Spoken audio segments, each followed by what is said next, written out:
Did you know that slugs and glowworms played a key role in World War I, or that a book smuggling trade saved the oldest surviving Indo-European language?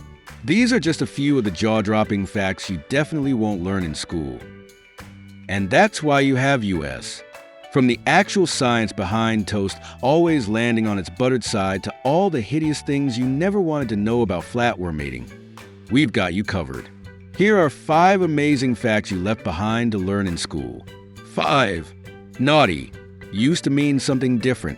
The word naughty wasn't always about mischief and mayhem. A long time ago, it actually referred to something far less playful: poverty. Yep, naughty originally described people who had naught to their name. Over time, it took on a harsher meaning, implying that these people also lacked morals. By the 1600s, though, it shifted again, losing the poverty connection and becoming all about behavior. That's when it turned into the word we know today, a way to call out kids and sometimes adults for bad behavior. 4. The same goes for nice.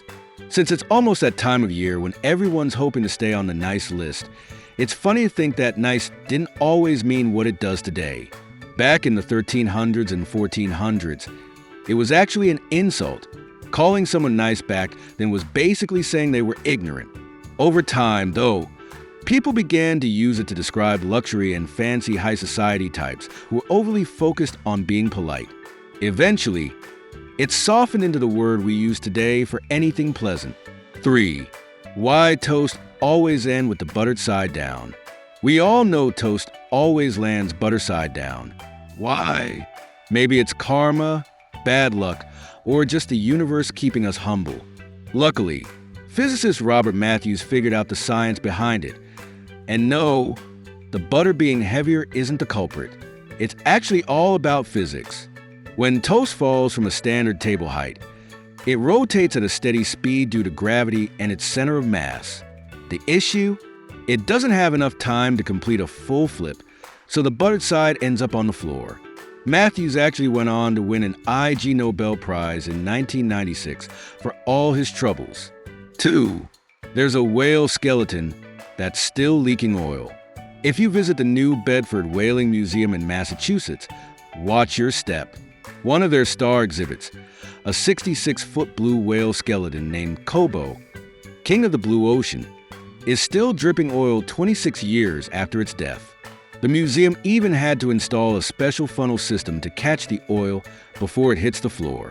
Kobo's story began in 1998 when it was struck by a tanker propeller. After scientists stripped away the flesh and cleaned the bones, oil from its bone marrow still remained. Whale oil helps these giants stay buoyant and acts as an energy reserve, so it's no surprise it's still oozing. In fact, Kobo has leaked over a liter so far and is expected to keep dripping until 2060. 1. Scientists are using DNA to control rats.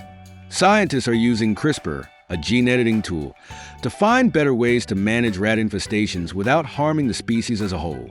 Their goal is to tweak the genes of rats in problem areas so that they have mainly male offspring, gradually reducing their numbers.